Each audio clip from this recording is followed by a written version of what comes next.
bags were horror lies. Hello and welcome to Body Bags. My name is James and I'm your Sunday night reviewer. And this evening I'll be bringing you a review of Jeepers Creepers. Still rocking a DVD of this, I didn't even realise. So this week we have been doing movies which they start with the letter of our YouTube channel. Mine is just my name, so I follow it very closely, JC. So, Jeepers Creepers, I think we know this. Don't need to talk about the director. We just talk about the movie. We follow brother and sister, Trish and Darry.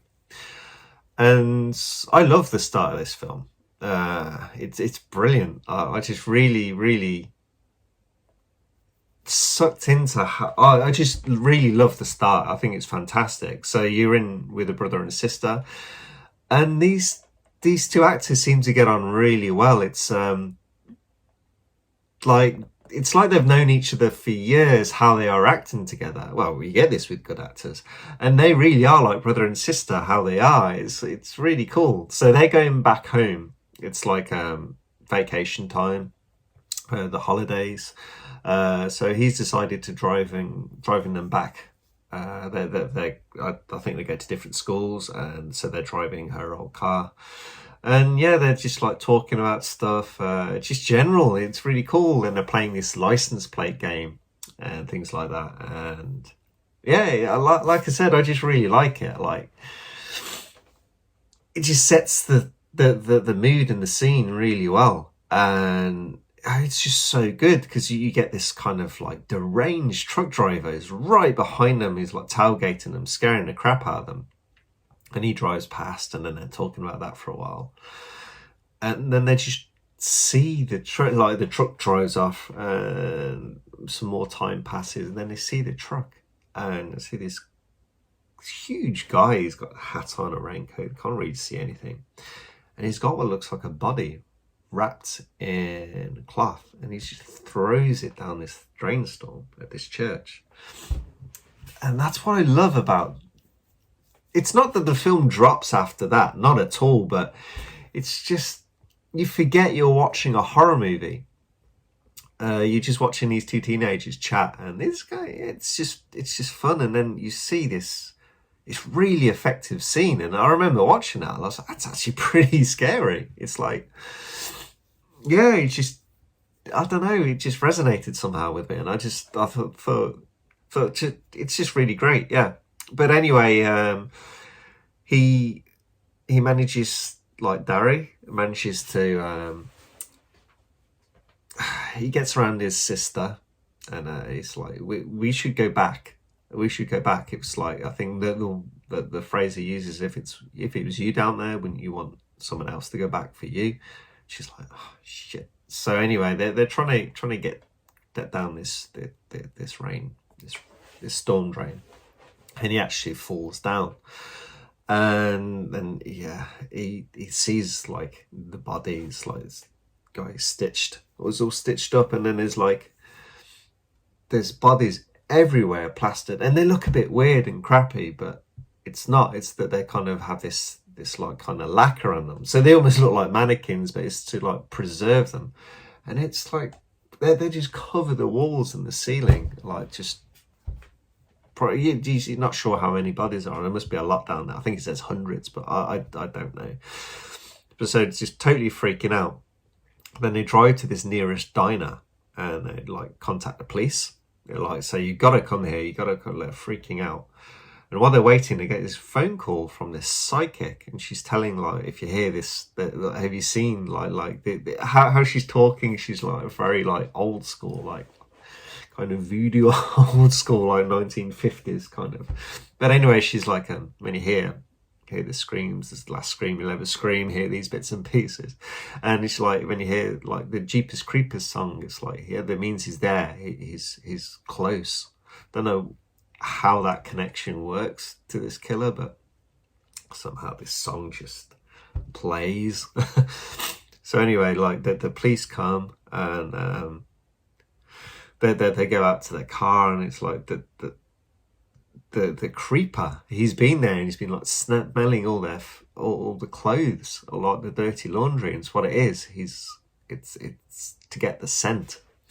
So anyway, a lot of the police, like they're like, okay, we'll need to go and see the church. So they're driving towards the church, and the creeper attacks and kills the policeman. Pretty cool way, actually. Like rips, like slicing people's head. He throws the one head, so it like lands on the bonnet of the car in the front. And yeah, it's cool. Like they run off. They manage to run off again, and they like find this house with this weird Catwoman in there. It's got all these cornfield crops and stuff. And yeah, so he attacks and kills her, and then they're trying to escape again and run over him several times. Then he sees something real supernatural, like his huge wings pop out, and I'm like, holy shit. Run over him and drive up. You can see his face. He looks really cool, the creeper. That's one of the things. He's like a really cool character. So yeah, they get to the prison, and the creeper breaks in, and they're like, fuck, what's it? He's just trying to track them down. And like, so what it is, it's like that they learn, like the psychic goes to the prison. So he wakes up, how many years is it? Is that really like 23 years, 21, 27, something like that. He wakes up and feeds.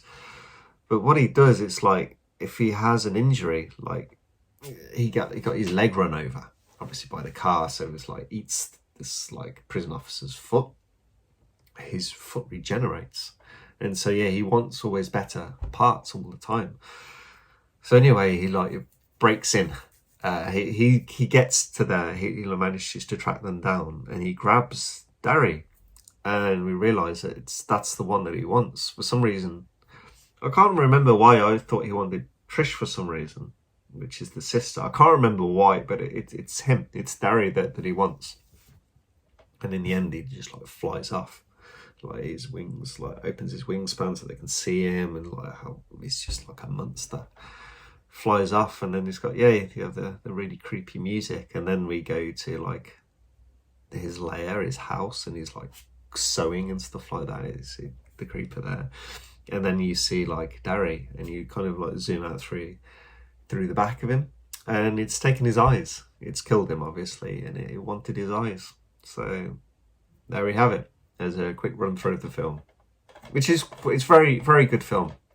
I said I really in love with the start. I always have been. I just like that you kind of just get drawn into how these two characters, how they bounce off together, and you kind of forget you're watching a horror movie. And when you see that scene of him throwing the bodies down into the storm drain at that church, it's really effective. Yeah, I thought it was great, but very cool. Very cool movie. There's like 2 and 3. 2 is like very it's kind of it follows on from this sort of thing. It's like it's a school bus with all the football players, a little bit more jokey. The second one, I like touching on subtle homosexuality, I think, from like the director's views and stuff. Well, we're not going to get into the director. And then there's the third one, which I've seen. I can't remember too much about it now for some reason. I didn't think it was as bad as everyone was saying. He got a lot of hate to do with who made it as well. I understand, but as a movie, it was okay. Probably the weakest of the 3, but by far this is the strongest one. The second one is a lot of fun as well. Actually, I recommend checking that out, and I really should upgrade this at some point. But anyway, that's the end of the review. Hope you guys enjoyed it. I'll catch you next week. Thank you. Bye bye.